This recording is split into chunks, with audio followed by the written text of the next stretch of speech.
Hello and welcome back everyone. So in this video we will look at another front-end interview problem. So this problem states that we need to create a polyfill for a promise.all. So what promise.all does is it takes in a list of promises and then when all of the promises are fulfilled, it gives us a response as a result, as a list of result, as a list of items. So like if we take this example, task function returns a promise. So if we give this array of promises to this promise.all, it will give us 1,000, 5,000, and 3,000 in order. Like whatever order I pass in my list, the result should come in the same order of promise resolved. Like this promise resolved data should be present in my zeroth index. This promise resolved data should be present in my first index. This promise resolved data should be present in my second index. So the order should be maintained here. The order is important here, right?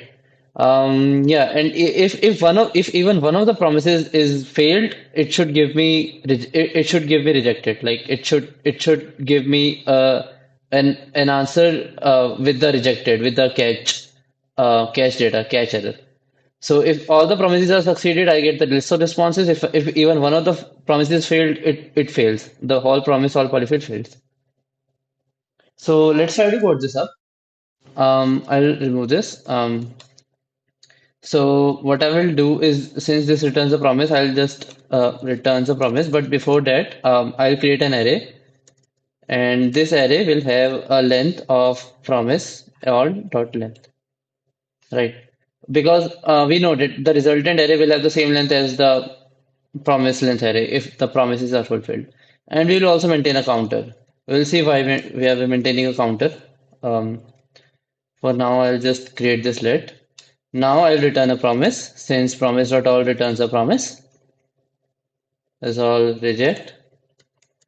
And here I will loop through the promise array.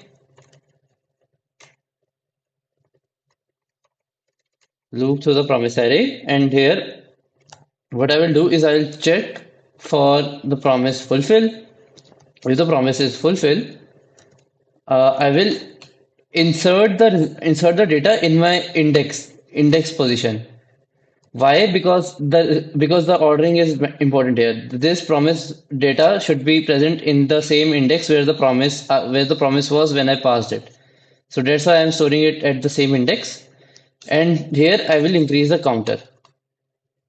Now I will check if my counter is the same as promise array dot length. Because it is, then all the promises are resolved. And we'll just resolve it. Resolve res. Now catch, if even one of the promises is failed, we will just reject the entire promise. Reject the entire promise with error. Yeah.